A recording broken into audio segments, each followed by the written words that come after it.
श्री गुरु चरण सरोज रज निज मन मुकुर सुधारि वरणो रघुबर विमल यश जोदायक फलचारि सियावर रामचंद्र की जय।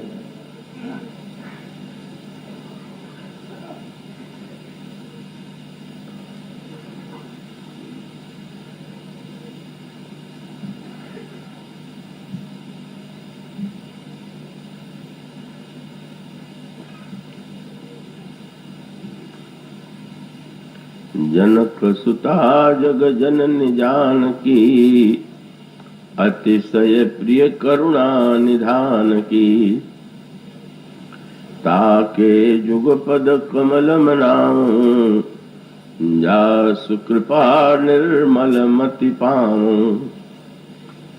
पुनि मन बचन करम रघुनायक चरण कमल बंदं सब लायक। राजीव नयन धरे धनुषायक भगत विपति भंजन सुखदायक। गिरा अर्थ जल बीच सम कहियत भिन्न न भिन्न।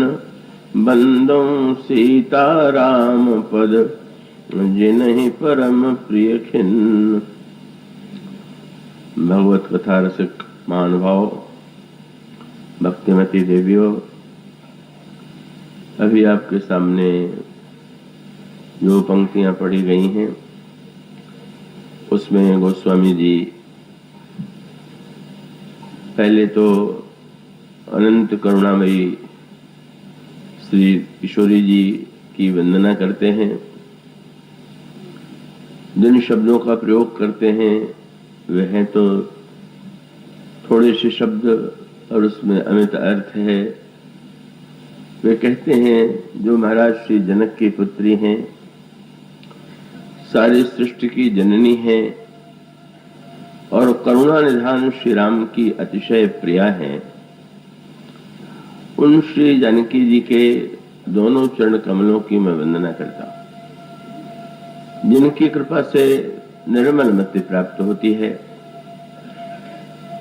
भगवान श्री राम की वंदना करते हुए कहते हैं जिनमें समस्त गुणगण निवास करते हैं, समस्त योग्यताओं से जो संयुक्त हैं, धनुष बाण धारण करते हुए कमल लोचन राम भक्तों की निरंतर रक्षा करते हैं, मैं उनकी वंदना करता हूं।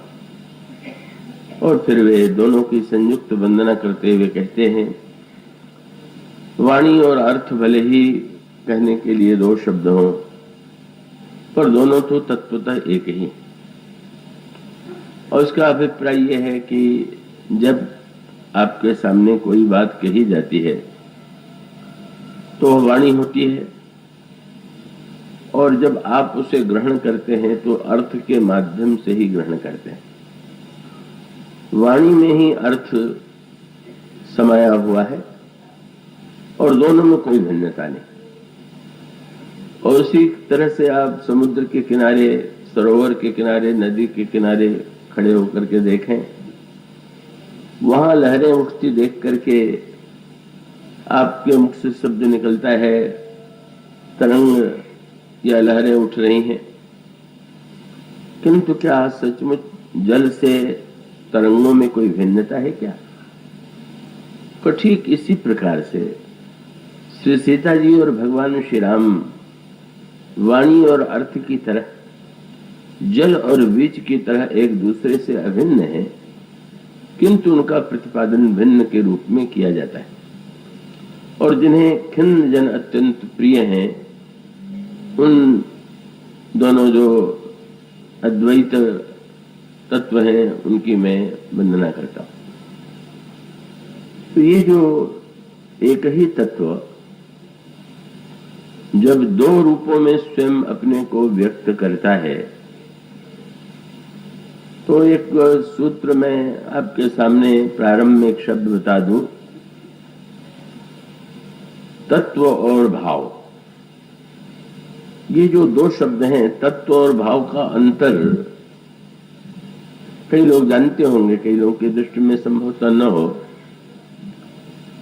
तत्व का अभिप्राय है कि जो वस्तु यथार्थ में जैसी है, हम उसके लिए कहेंगे कि तत्वतः यह ऐसा है।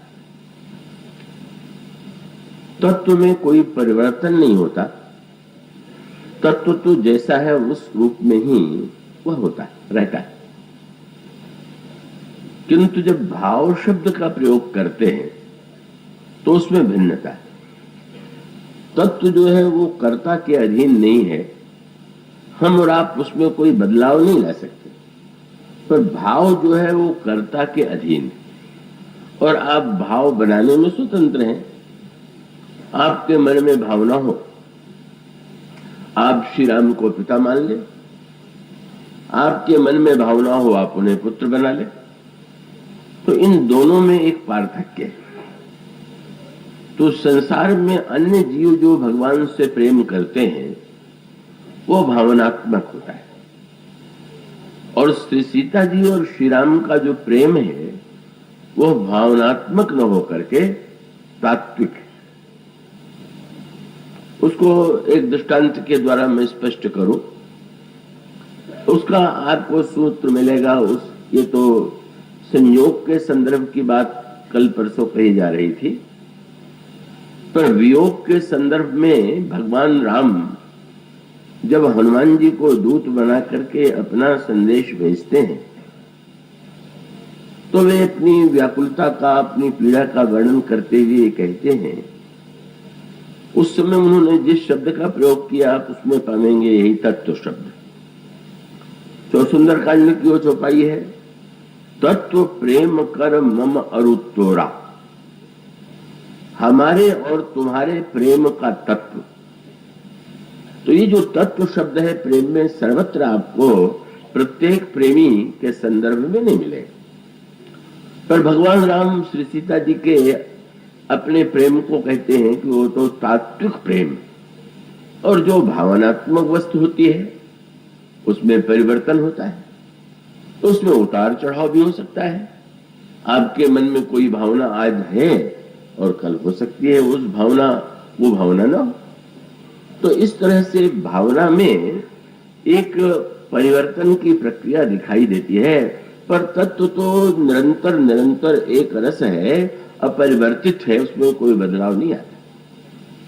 भगवान श्री राम ने कहा कि सीते, जब किसी व्यक्ति के अंतःकरण में दुख होता है तो मनुष्य का स्वभाव है, व्यक्ति का जो स्वभाव है कि वो अपना दुख किसी को सुनाता है और सुना करके उसको थोड़ा हल्केपन का अनुभव होता है।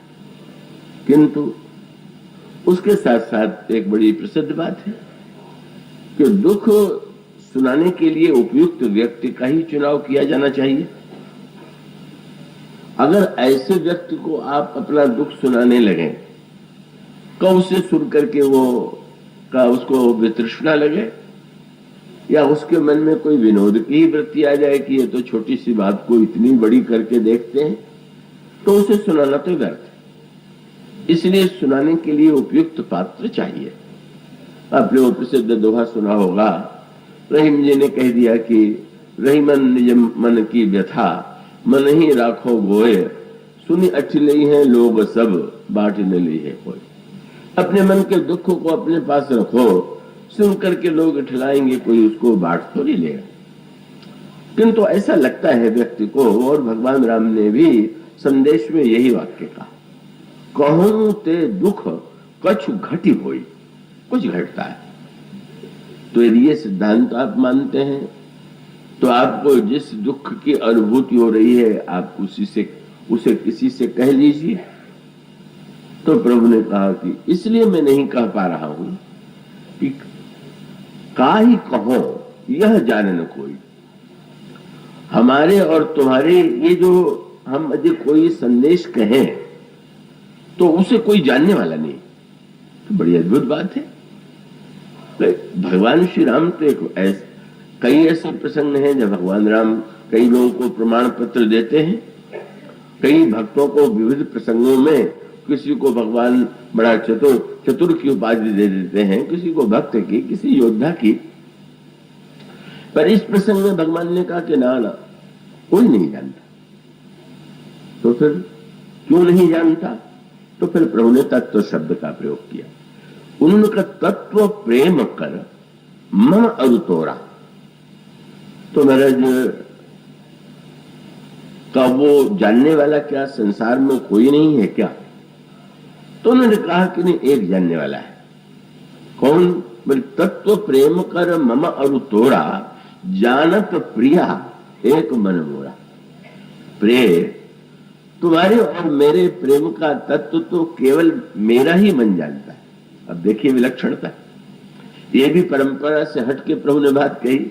आप किसी से स्नेह करते हो और कोई बात हो तो आप यही कहेंगे कि भाई हमारे तुम्हारे बात हृदय की बात, तीसरा क्या जाने। तो प्रभु ये कह सकते थे कि सीते तुम्हारे और मेरे प्रेम का तत्व हमें और तुम्हें छोड़ करके कोई जानता ही नहीं। पर प्रभु ने ये भी नहीं कहा। तो क्या सीता जी नहीं जानती हैं क्या? प्रभु जब कहते हैं कि मेरे मन को कोई छोड़ के कोई जानता नहीं, तो सीता जी का मन जानता है कि नहीं? बहुत बड़ी बात। प्रभु ने प्रेम तत्व की व्याख्या कर दी, और व्याख्या ये है कि अगर दोनों भक्त और भगवान अलग अलग हैं तो दोनों के मन में भिन्नता है, पर तत्वतः तो दोनों अभिन्न हैं।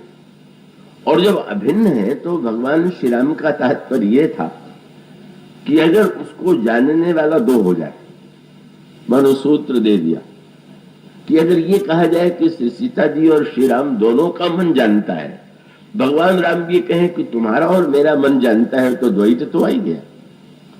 पर प्रभु ने जब ये कहा कि एकमात्र मेरा मन जानता है, तो उसका अभिप्राय ये भाव नहीं है, ये प्रेम तत्व। भाव को जानने वाले दो अलग अलग व्यक्ति स्व समान संवेदनशीलता से युक्त हो सकते हैं, पर तत्व तो जब होगा तब तो अद्वैत ही होगा। पर उसके साथ रस की एक बहुत बढ़िया बात, तो आक्षेप लग रहा है कि सीता जी का मन नहीं जानता। पर भगवान श्री राम ने जब ये कहा कि मेरा मन जानता है, तो श्री सीता जी कह सकती हैं, ऐसी कल्पना कीजिए कि अब कोई नहीं जानता, आपका मन जानता है, तो उस मन को ही श्रोता बना लीजिए। आप सुनाना ही तो चाहते हैं, और जब आप कहते हैं कि मेरा मन जानता है, तो फिर उस मन को सुनाइए। प्रभु ने कहा बस यही तो समस्या है कि मेरे और तुम्हारे प्रेम का तत्व एकमात्र मेरा मन जानता है, पर समस्या है कि वो श्रोता मेरे पास नहीं। कहाँ है वो? सो मन रहत सदा तो ही पाए, तो जान प्रीति रस इतने ही माए। वो मेरा मन मेरे पास कहाँ है? वो तो निरंतर तुम्हारे ही पास रहता है। बस इतना ही मेरा संदेश है। और इस छोटे से वाक्य में इतनी बड़ी बात कह दी गई। कितनी भी ऊंची भावना हो, कोई प्रेम का दावा करे, पर जब तक मन में द्वैत बना हुआ है, जब तक एक दो व्यक्ति हैं और वो दो व्यक्तियों का दो भिन्न मन है, तो अद्वैत नहीं। अगर दो मन है तो कभी पास आएंगे और कभी अलग हो जाएंगे, कभी उसमें उत्साह होगा, कभी उसमें निरुत्साह होगा। पर भगवान का मानो अभिप्राय यह है, और यही भक्तों ने सर्वत्र इसी भाव का संकेत किया। मानो श्री सीता और श्री राम का मन भिन्न न होकर के दोनों का मन एक ही है। और वह मन प्रभु कहते हैं मेरे पास नहीं है, तुम्हारे पास है। और इस संदर्भ में श्री राधा कृष्ण के संदर्भ में हित हरिवंश महाराज के एक पद की याद आती। उन्होंने उसमें बड़ी सुंदर बड़ी मीठी बात कही, और वहां पर भी मन के एकत्व का ही संकेत मिलता है। श्री राधा रानी ने किसी दिन सखियों से कहा कि श्याम सुंदर तो मुझसे बहुत प्रेम करते हैं। सखियों ने पूछा कैसे आपको पता चला कि बहुत प्रेम करते हैं? तो उन्होंने कहा कि जोई भावे मोहे सोई करे प्यारो। जो जो मुझे अच्छा लगता है श्याम सुंदर वही करते हैं। अच्छा, तो फिर दो चार बातें बताइए कि आपको क्या अच्छा लगा और उन्होंने क्या किया और कैसे किया। और जो अगला उत्तर था वही दोनों का समान उत्तर है। सोचने लगी पर वे उत्तर नहीं दे पा रही।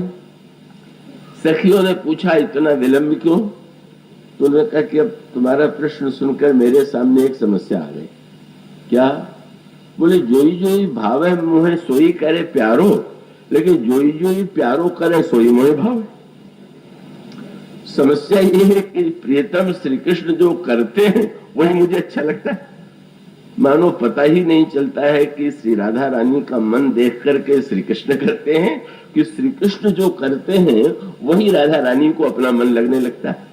वहां भी सूत्र वही है कि दो मन होंगे तो भाई कितना भी स्नेह क्यों ना हो, अब दोनों के मन की बात में थोड़ी भिन्नता तो हो ही सकती, पर जब वो कहती हैं बस जोई जोई प्यारो करे सोई मोहे भावे, और फिर उन्होंने वही वंदना जो गोस्वामी जी की भावना है और वही इस पद में उन्होंने श्री राधा रानी ने कहा कि मेरे तन मन धन प्राण हूं ते प्रियतम प्यारो, और प्रियतम कोटि प्राण मुंह पे हारो, और मेरे तो भावती ठौर प्रियतम के नैनन में।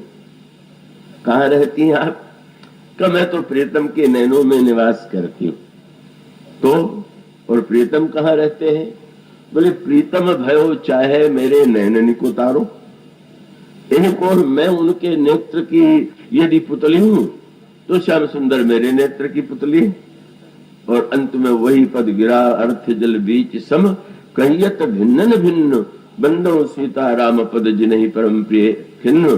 श्री हितरावरण श्री महाराज बहुत महानतम संत रसिकाचार्य, उन्होंने कहा हित हरिवंश हंसिनी हंस श्यामल गौर, कहो करे कौन जल तरंगन न्यारो। जल और तरंग को न्यारा कौन करे? मानो वही श्री सीता और राम जल और तरंग के समान है, श्री राधा और कृष्ण और जल और तरंग के समान है।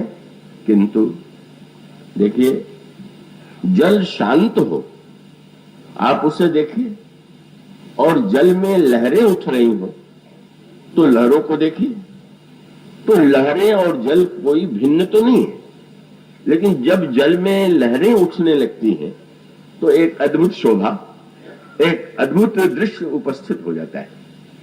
इसी प्रकार से मानो भक्तों को ये लगा कि ये जो प्रशांत तत्व है श्री सीता और श्री राम के रूप में अभिन्न तत्व, वह तो अपने आप में पूर्ण ही, तरंग भी उठे तो जल कोई बढ़ नहीं जाता, तरंग हो तो जल घट नहीं जाता। लेकिन तब मानो भक्तों ने ये सोचा कि इस अभिन्न समुद्र में किसी तरह से लहरें उठे, और वो लहरें क्या है? जैसे कहा जाता है कि चंद्रमा को देख करके समुद्र में लहरें उठने लगती हैं, उसी प्रकार से भक्तों के हृदय की भावना का जो चंद्र है तो उसके कारण जो लहरें उठती हैं वही दोनों की भिन्नता, और उस भिन्नता के द्वारा जो एक विलक्षण क्रीड़ा दिखाई देती है। विलक्षण क्रीड़ा माने तरंगे कभी धीरे, कभी ऊपर, कभी अत्यंत ऊपर उछाल मार रही हैं, कभी आगे, कभी पीछे, मानो एक अद्भुत शोभा की सृष्टि होती है। वस्तुतः ये जो अभिन्न तत्व है ये भक्तों की भावना की रक्षा के लिए, उनमें आनंद की सृष्टि करने के लिए जो लहरें उत्पन्न हो रही, बस आनंद तो उसी का है, और उसी लहरों का आनंद का वो आपके सामने जो चर्चा चल रही है। जब श्री सीता जी भगवान राम को ढूंढती हैं तो कैसी अनोखी बात है कि वो जो उनसे अभिन्न है अपने से अभिन्न को ढूंढ रही हैं, और ढूंढ नहीं पा रही हैं, व्याकुल हो रही हैं, चिंतित हो रही हैं। यही मानो उस प्रशांत में लहरें उठने लगी, और उस लहरों का लाभ क्या है कि वे जब उस लहरों से युक्त होते हैं तो प्रत्येक लहर हमें और आपको कोई न कोई भावना का रस दे देती।